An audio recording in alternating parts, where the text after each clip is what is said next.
Welcome to Leading Questions, where we talk about the pivots, the leaps, and the messy middle of change. I'm your host, Susie Gitzig, a longtime social and content leader who has also been in the middle of a big pivot myself. This season is about the people who are brave enough to bet on themselves, to leave comfort for possibility, to rebuild after disruption, and to find new meaning in what's next, because sometimes the best way to lead is to start by asking a better question. So today I have my friend Bryant. Hello, Bryant. Hello. Bryant is a creative, a storyteller, and someone whose life philosophy has been shaped by something extraordinary, probably many extraordinary things, actually. He says he's lived his entire life with the belief that time is not guaranteed, and that belief has pushed him to live boldly, take risks, and build a life that's deeply intentional. So today we're going to talk about urgency, courage, and what it means to choose your life on purpose. And so when I reached out to Bryant, I just reached out to you because I knew a little bit of your story. And I was like, if I think of anyone that has pivoted in their lives, it was you. But how do you feel about being like the poster child for like a life pivot? I hope I'm not the poster child for anything, but I didn't really know that this wasn't how everybody was for a very long time. And then when you sent me an email about pivots, I was like, well, I guess I've had one or two. I'm someone that's a little bit more cautious in my life. I have friends that are like taking wild risks. I take medium-sized risks. My Sure. friends that take wild risks and move to different countries or move across the world, I'm like, how did you do it? How did you get the energy to do it? But it sounds like for you, it's been second nature. Yeah, but I'll tell you what's really weird is the older I get, that boy inside who just wants to like take the leaps and just like go and change, he's still in there, but I Yeah. find myself getting a little more cautious the older I get. And then I say, you can't get scared, you have to like do it for little Bryant. And so I just force myself to go do it anyway. I love I it. know I know when you reached out to me, the pivot you wanted to talk about was I moved to Puerto Rico from the United States about almost 3 years ago, and that was one of those huge pivots, those life pivots, that I uprooted everything and moved to a little island in the Caribbean, and I did it for little Bryant, who always wanted to live abroad. And I can tell you this would have been easier 20 years ago, but here we are in my mid 40s, just doing it. I love it so much. There was this, I don't know if you ever saw it, but there was this like TikTok or Instagram challenge where it was like you could take you and your younger self and make it in AI and build a version. And I did that and I was looking at little Susie and I was like, oh my goodness. Like I feel responsible for what I do for little Susie and like making sure that the things that she really wanted, that I'm doing a Yeah. good job here as an adult, doing my best. I have this little picture of myself. I was probably 4 or 5, and I'm in a little like Care Bear hoodie. And, I'm on my little dirt road in rural Louisiana. And I think about him a lot. And I just think like, we got to do it for him. So I want to start there. You Yeah. mentioned that a lot of your life started on a dirt road in rural Yeah. Louisiana. Talk to Yeah. me Yeah. about what that was like for you, probably growing in a place where you were really different.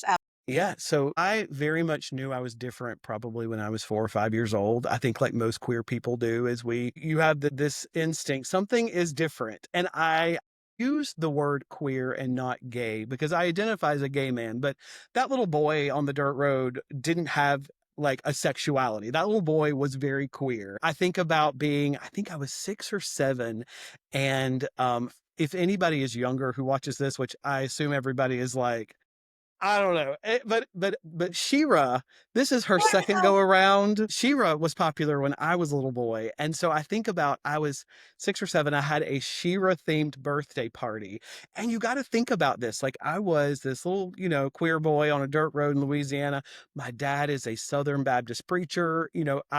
My parents just always let me be me. And yeah, so you think about the context of the 80s, rural Louisiana, and my mom is like, "Yeah, we're gonna have a Shira themed birthday party for this little boy." And what I really love is that my parents never made me feel weird.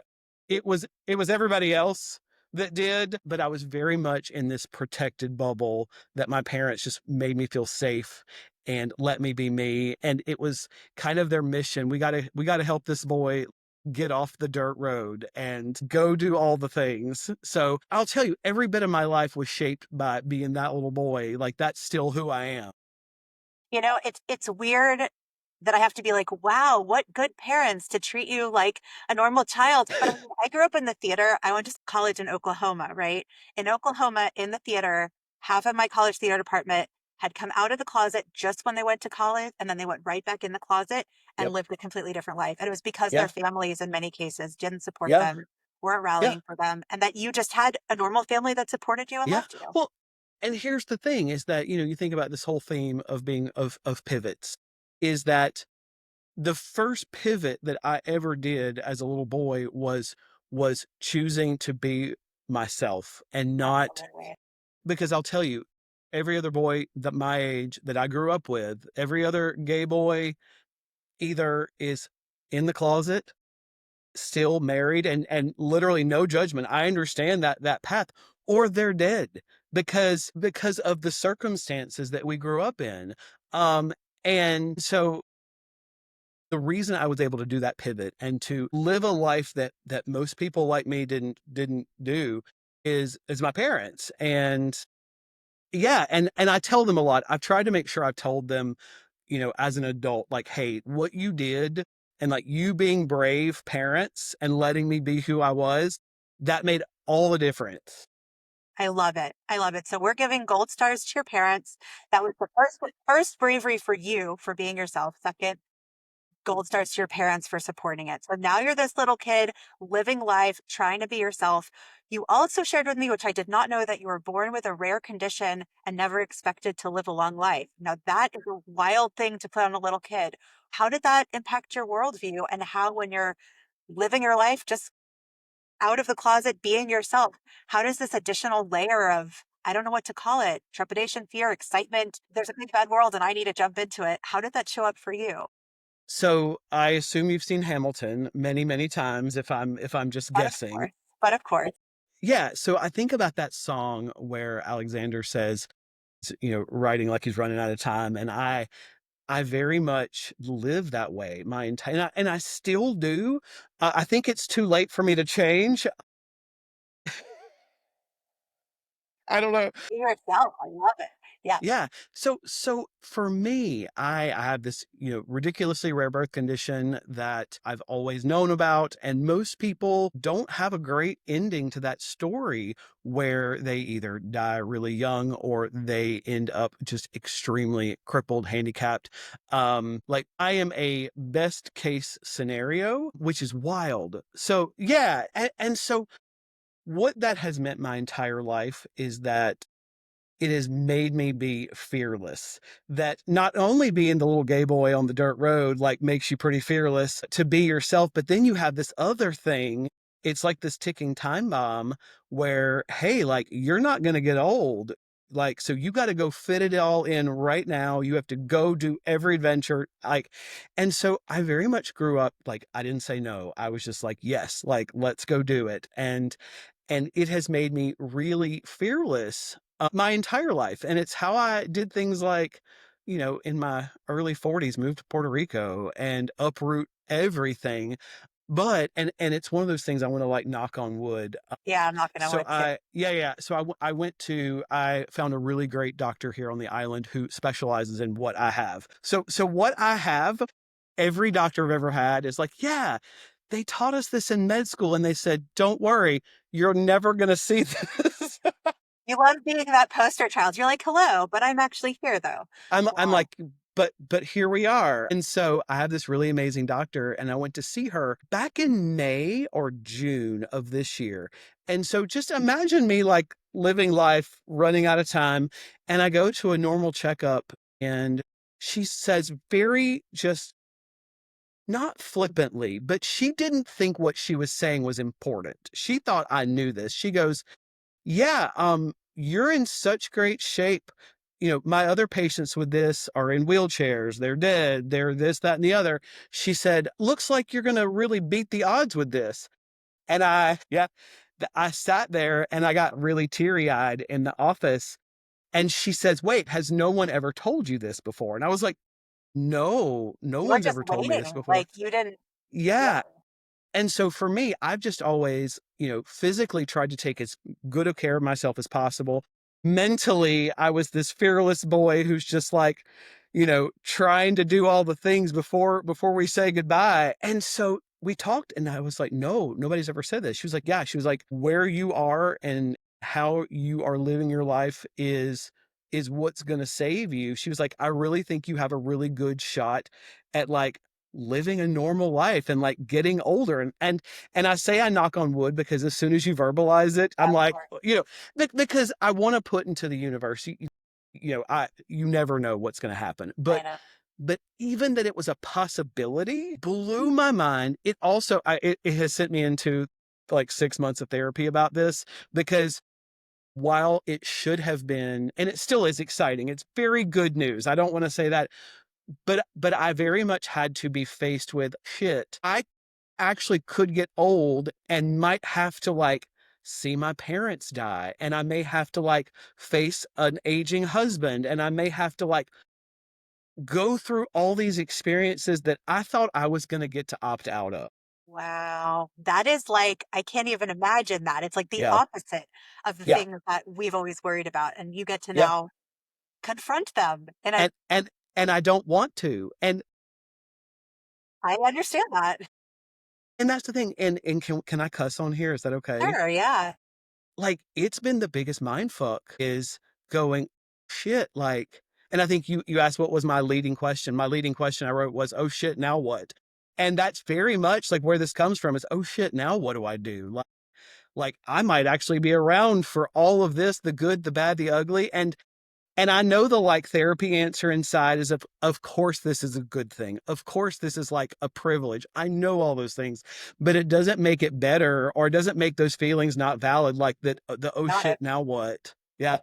Oh my gosh. And that now what? Like that, I feel like that's representative of like so many different parts of your life, but especially this one. And I want to validate something else that you said before because it was so interesting to me. So like as a kid, I was surrounded by a lot of people that had illnesses or were dying. My dad died young. Mhm. Like a lot of these Yeah. things happened and they were absolutely awful. And for me, in many ways, I went the opposite. I was like, well, if things aren't guaranteed, hunker down, keep yourself safe, right? And you said if things aren't guaranteed, I am going to live every bit of this life I possibly can. And knowing that that is not, I'm so glad you don't take that for granted. That's just who you are, right? Yeah. But so many people do not go that way. So many people are scared of life and push it out. I've gotten better over the years, right? Yeah. But that was my first instinct. And the fact that you're like, yeah, I'm taking everything, I'm doing Yeah. everything. There's not going to Yeah. be something on my list that I'm not going to do. That's incredible. And honestly, I feel like really motivational for a lot of people, even though that But wasn't your intention. You were just living your life. no. And the other thing is though, the other part of her saying that is, well, now I feel even like I find myself being more protective of myself, like, shit, like, I don't get to just, like, yeet out of all this, like I know you're going to have to do all the crappy stuff too in your yeah, long, long yeah, life by knock on wood. Yes. and I know this is, like, very much a, like, millennial mindset, but, like, I think about playing, like, Mario games and how, like, if I remember as a little boy playing Mario, and if things didn't quite go my way, you just, like, jump off the bridge and you're just like, "I'll start over," and Oh, I'm like, "That's how life's gonna be." Like, I'm just gonna get to, like, jump off the bridge and it'll be nope. You got to go on that long haul. You got to use that yeah, one life till the very end. I've only yeah, played Mario a little bit, but I know how it goes. Um, yeah, and I saw my parents. I hadn't seen my parents in about a year. It's just to get from rural Louisiana to rural Puerto Rico is just kind of a nightmare. yeah. And they came a few months ago and of course it was amazing, but also I was very much in that like emotional state of shit, I'm going to have to I mean, there is a very good possibility I'm going to be old enough to watch you die and it was She, awful, awful like yeah, and they're probably on the other side, like, wow, I'm not going to have to like say goodbye to my son. yeah, Like, this is some good news no. for them and some partners for you. And it's good news all around. It Like is goodness. but I think that's kind of what I try to be is honest about like even the good parts are messy. It's so funny. I talk a lot about how this, especially with my mother, who believes things, anything she sees on Facebook is like the real version of life. Hi, mom. It's true. She watches. But what I tell her is like, that's really just like the tiniest bit. And some people, I know you've been really authentic with your journey, and I like applaud that as a person who is like authentic, but not as authentic as I could be, right? There's things that I don't share. There's things that I don't post. There's emotions that are, but the fact that like you're living through it and that everyone's lives, even in the beauty, are like also messy and challenging Yeah, and hard. Like, no matter yeah. who you ask, no one is that beautiful view you see on Instagram, just of No, like the Puerto Rican sand and sky. And that's not everything. and that was a big thing, and you and I have talked a little bit about this, is that it's really difficult to live somewhere beautiful and incredible that people like vacation at, and I get to live there every day, and that I'm not happy all the time, and that, I'll tell you, like, 2025, I was sad a lot, but it's messy. It's like there's a lot of happiness mixed right in there and a lot of joy that's mixed into it, but, it isn't all the Instagram No. carousel, you know? It never is. I want to take a step back. So when I met Bryant, we were working together at a company that neither one of us are working at anymore. And I just remember you like just were like, "Oh yeah, I live in Puerto Rico now." And I was like, "This guy lives in Puerto Rico. How has he grown up in Puerto Rico?" And you're like, "Oh no, I moved there during COVID." I was like, "What? What?" So like for our audience who doesn't know you and your journey, Sure. how did you get from maybe the place where this was like a little tiny idea to like making this huge life move Yeah, yeah. in the middle So of COVID? I wanted to move abroad my entire childhood, my young adulthood. I had a few attempts to get abroad in my 20s, and I was like this close, and things just kind of fell apart. Yeah. Remote work wasn't like it is now. So I'm very thankful for remote work. But anyway, the early pandemic, I lived in Columbus, Ohio. It was 0 degrees outside, and No, it thank you. was it was terrible, and, I was at the barber shop. I was like, I could wear a mask to the barber shop and, like, take it off just for them to, like, do my beard and everything. So, like, to paint the picture of that's where we were in COVID during all this, and I told my barber, I was like, "Yeah, I really just wanna get away for, like, a month and just, like, go work somewhere warm." And he says, "I go to this little town in Western Puerto Rico with my husband every year. You should go." Susie, I'm not even joking, like, I'd never been. I got on Airbnb, and there were month-long rentals for Airbnb, like, stupid cheap I back in remember that the part of COVID. Yeah, and so I found a month-long rental that was stupid cheap. I told my husband, I was like, "Hey, I'm going, like, you can come or you can not." going. Get on board. And yeah, and so I came, I escaped winter for a month and just kinda lived very normal life. Like, I just went to work every day, then I'd, like, go to the beach and cook dinner. Like, we made it a point, like, we weren't vacationing every day. It was, what does normal life look like? And so we made a pact. We were like, "Okay, like we could do this. Like, this is a real possibility we could do. It's gonna be hard." We came back every season to make sure, like, hey, it's one thing to escape winter, but can I do this during like hurricane season? So we visited every season and we're like, we can do it. So we planned for a year. I had so many spreadsheets. I had everything. What's really weird is, like, I'm the, like, pivoter, I'm the, like, free-spirited one, but my husband is the one who even had the bigger leap. My husband left his job of 20 years without a job and moved to Puerto Rico, and so I was somehow, like, the stable one with the job, and, like, Huh? and I've never been the stable one, ever, and Oh, you gotta hold it down now. Yeah.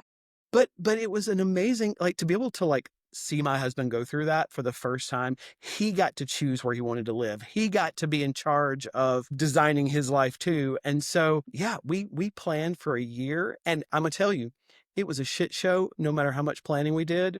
It still is. It's still hard, like, every day because Yeah, it's the end of the fairy tale. You don't just like see people walk off into the sunset. Like then they have to live wherever they are and do their thing. yeah. Yeah. Then you're in a hurricane driving to the gas station to charge up your generator and, like, Boy. Oh boy. New things. yeah.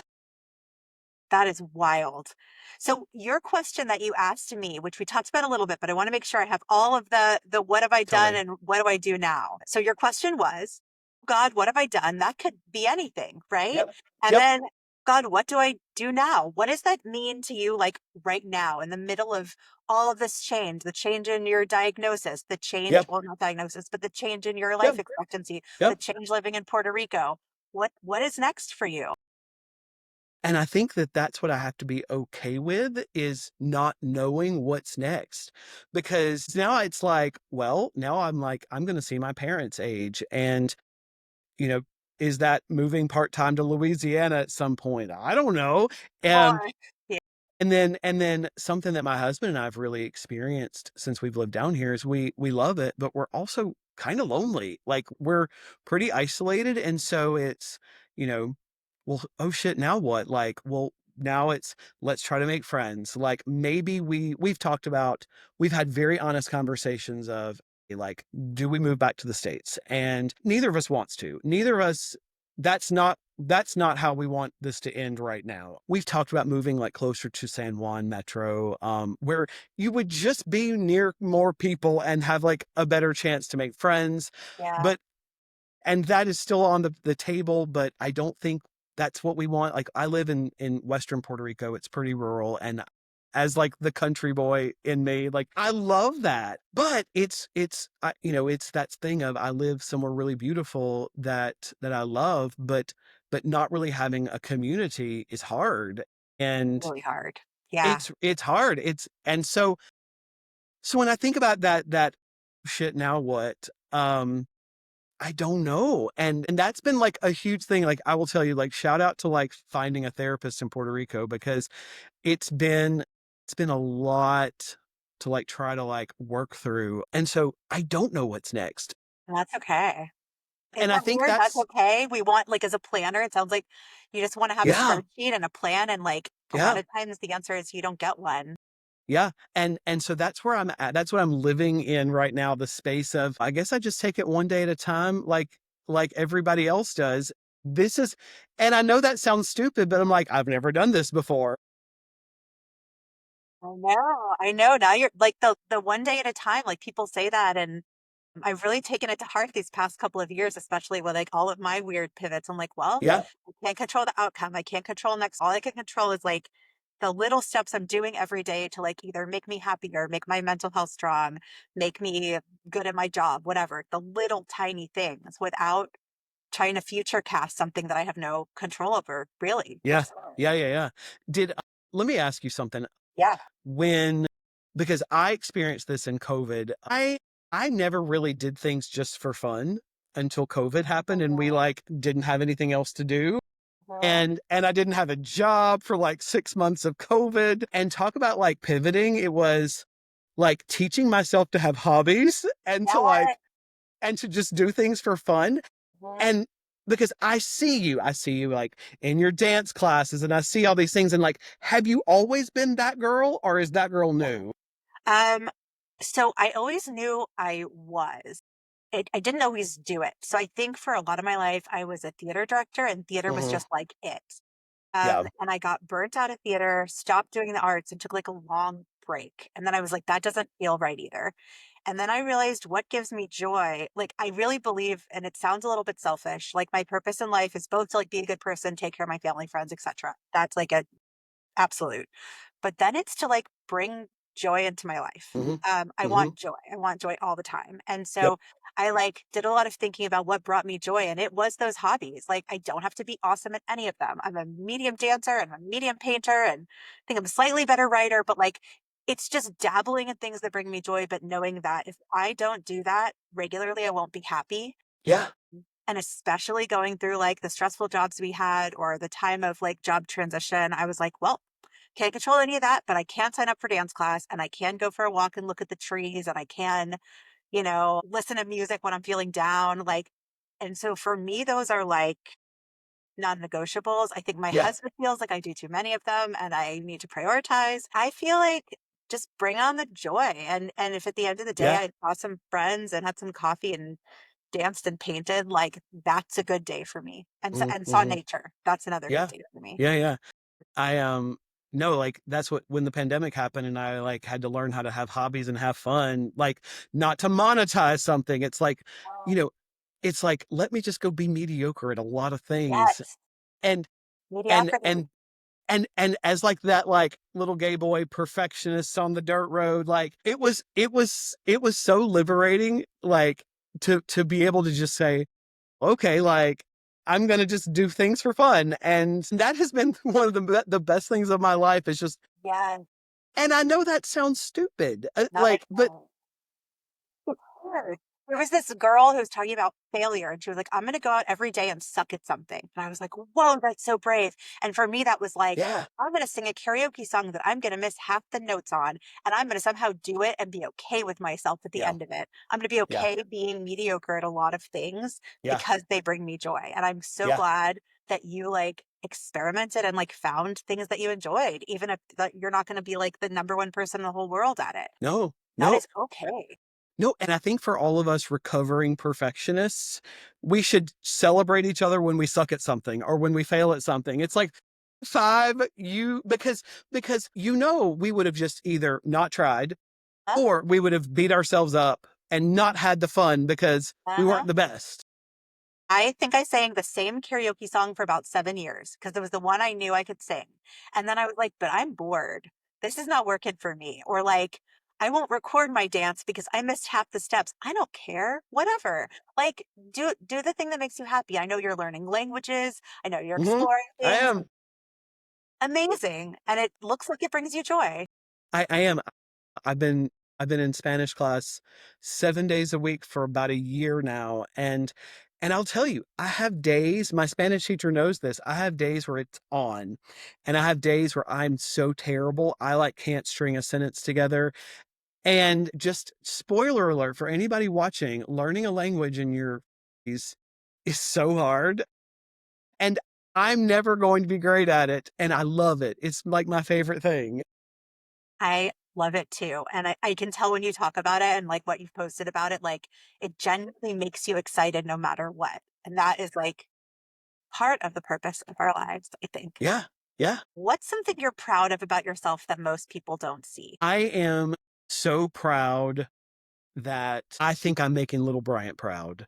Like, I do all this for him. And what's really weird is when you get old, is that people forget that once upon a time you were a little kid. And I'm like, no, no, like I was a little kid once who had dreams, and now I'm 44 and I still have dreams. Yes. So for anybody watching who, I don't care if you speak Spanish or not, there is a series on Amazon called Mentiras la Serie, uh, based on a famous play in Mexico City, and they turned it into a series. It is, and it's Mexican Spanish, so it's nice and slow and clear. It's the best thing I watched in 2025. It is amazing. So that's my recommendation. Okay, well, we're going to wrap it up, Brian. This was a really amazing conversation. Thank you for saying yes to me when I messaged you on Instagram and was like, Pivot King, let's go. And for everyone else that's watching, I think Brian's story hopefully reminds you that like life is not a dress rehearsal. This is our one life. We are all here to make our little selves proud.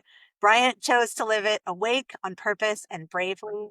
And I think like for all of us, that is something we can take into our lives.